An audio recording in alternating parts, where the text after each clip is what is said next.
People cannot. People cannot be free until there is enough work in the land to give everybody a job.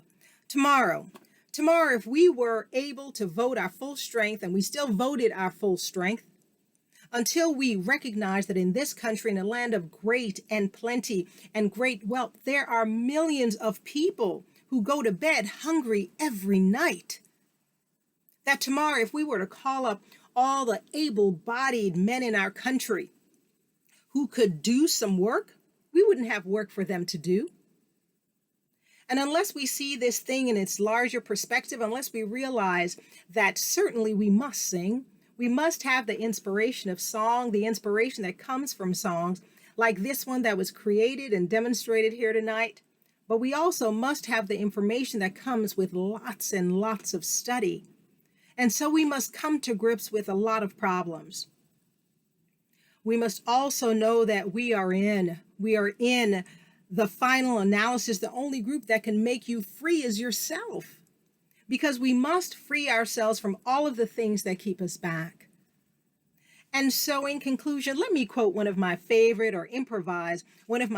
thoughts in scripture. And it has to do with the whole struggle, I think, because it says, "For now we are nearer than when we first believed." I forgot the exact quote, but let us cast aside the works of darkness and put on the armor of light. I love to hear us sing. I've heard a lot of singing in my day. I've been a part of a lot of singing, but I know, and you must know, that singing alone will not do it for us. And so we're going to have these freedom schools, and we're going to have to learn a lot of things in them. We are going to have to be concerned about the kinds of education our children are getting in school.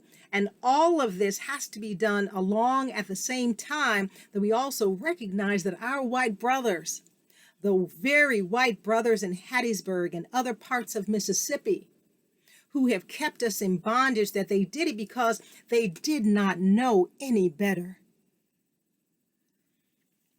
They have been fooled, and they have been fooled by those who told them the big lie. The big lie was to the effect that they could do what they wanted in Mississippi with the Negro question. And you know what? The rest of the country for a long time tacitly agreed. That is, they didn't do anything about it. And so all of us stand guilty at this moment for having waited so long to lend ourselves to a fight for the freedom, not of Negroes, not of the Negroes of Mississippi, but for the freedom of the American spirit, for the freedom of the human spirit, for freedom. And this is the reason I am here tonight. And this is the reason I think that these young men and these young women who have worked and given their bodies in the movement for freedom, they're here not because they want to see something take place just for the fun of it. They are here because they should know, and I think they do know, that the freedom which they seek is a larger freedom that encompasses all mankind. And until that day, we will never turn back. Miss Ella Baker, January 21st, 1964, addressing the Hattiesburg Freedom Day rally.